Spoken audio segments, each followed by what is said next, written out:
y2 max exercise 1.1 ninth sum. If adjoint A which is equal to 0 minus 2 0 6 2 minus 6 minus 3 0 6 find A inverse. நம்மளுக்கு எப்படி adjoint A கொடுத்து A கண்டுபிடிக்க சொல்லும்போது ஒரு formula இருக்கோ அதே மாதிரி adjoint A கொடுத்து A inverse கண்டுபிடிக்க சொல்லும்போது நமக்கு ஒரு ஃபார்முலா இருக்கு. அதுல ஒண்ணுமே இல்ல. A inverse which is equal to plus or minus 1 by root of mod adjoint A. இங்கேயும் வந்து adjoint A. அதில் A கண்டுபிடிக்க சொல்லும்போது adjoint into adjoint A நம்ம கண்டுபிடிச்சிருப்போம். ஆனால் A inverse கண்டுபிடிக்கும் போது adjoint A மட்டும் இது பண்ணால் போதும். இதில் வந்து adjoint into adjoint A வந்து கண்டுபிடிக்க தேவையில்லை. அப்போ நம்ம பார்த்தோம்னா ஃபர்ஸ்ட் வந்து mod of adjoint A வந்து எழுதிக்கிறேன். பார்த்தீங்கன்னா 0 minus 2 0 6 2 minus 6 minus 3 0 6. இதுக்கு வந்து நீங்கள் adjoint எடுக்கும்போது 0 into anything வந்து எது போட்டாலும் உங்களுக்கு 0 தான் வரும். அதனால இதை வந்து இப்படியே விட்டுறலாம். இங்கே வந்து minus into minus 2 plus 2 into 36 minus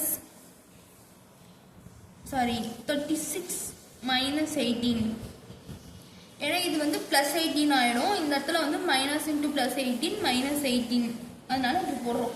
plus இந்த இடத்துல வந்து 0 into anything போடும்போது 0 தான். அதனால இது நம்ம எடுக்க தேவையில்லை.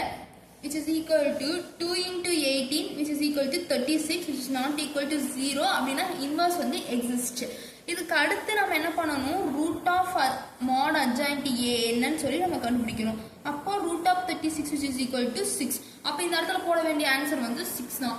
இதில் வந்து நீங்கள் answer எழுதுனீங்கன்னா A inverse which is equal to plus or minus 1 by 6. அந்த adjoint A இங்கே கொடுத்துருக்க adjoint A நம்ம அப்படியே எழுதிக்கலாம். 0 minus 2 0 6 2 minus 6 minus 3 0 6. இந்த மாதிரி adjoint A கண்டுபிடிச்சு find A inverse A அப்படின்னு சொல்லி உங்களுக்கு கண்டுபிடிக்க சொல்லும் போது இந்த இடத்துல கொடுத்துருக்கிறது ஏவா இல்லை adjoint ஏவான்றதை நீங்கள் கொஞ்சம் தெளிவாக பார்க்கணும்.